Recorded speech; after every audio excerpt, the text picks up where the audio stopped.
Many creatures that lurk in the Underdark would surely love to eat you, but few would make as thoughtful a meal as this brain-munching alien menace.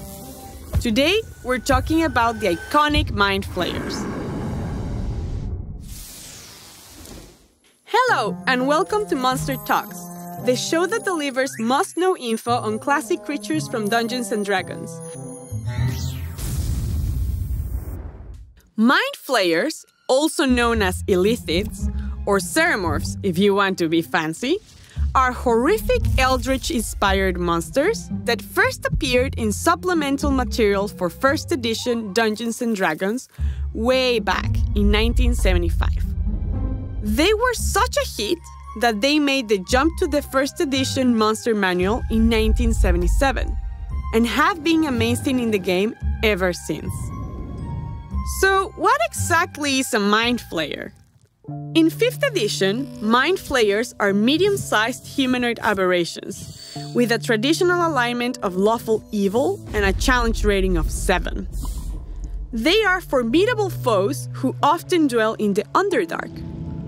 They have resistance to magic and use powerful psionic abilities, such as telepathy, levitation, and the ability to teleport themselves away from danger or closer to their prey.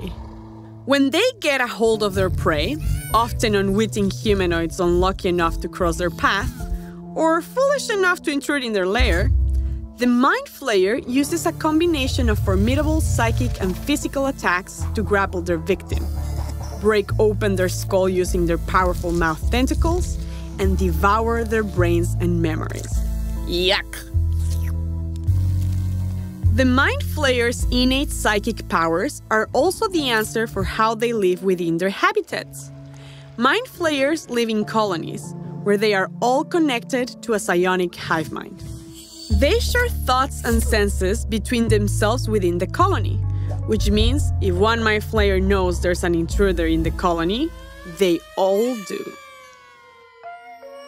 At the center of the Mind Flayer hive mind is the Elder Brain, a large-sized brain with long tentacles that sits in a pool of its own essential juices.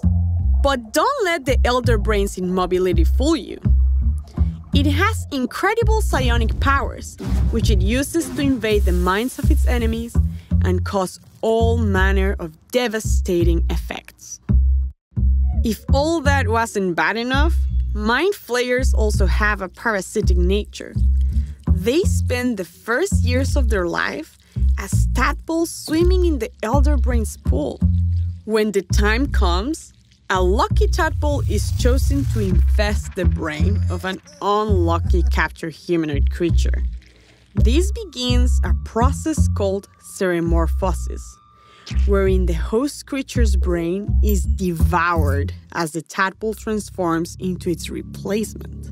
The host body slowly transforms as well, losing digits, elongating limbs, and sprouting tentacles out of its mouth. After weeks of painful change, the ceremorphosis is complete and a new Mind Flayer is born. I just hope it isn't you.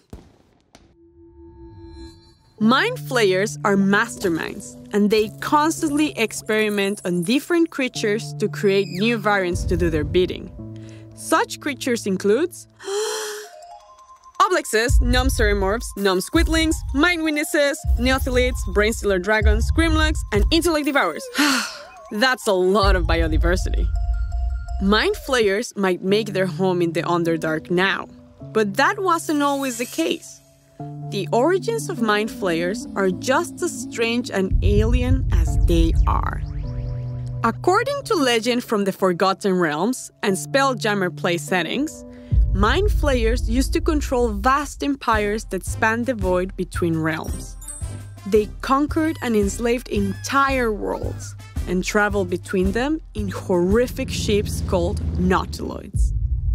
Naturally, this created a lot of enemies for them.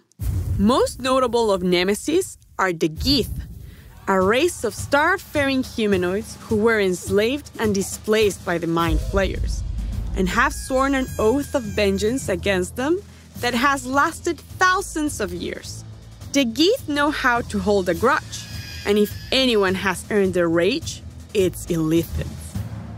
There's too much Illithid lore to fit into a single episode of Monster Talks, so just remember this. Think twice when you encounter a mind flayer. Otherwise, they might start doing the thinking for you. That's all for this edition of Monster Talks. If you enjoyed our show, make sure to like, subscribe, and hit that notification bell. And if anything about Illithids left you scratching your brain, pop into the comments and let us know. Join us next time to talk more about monsters.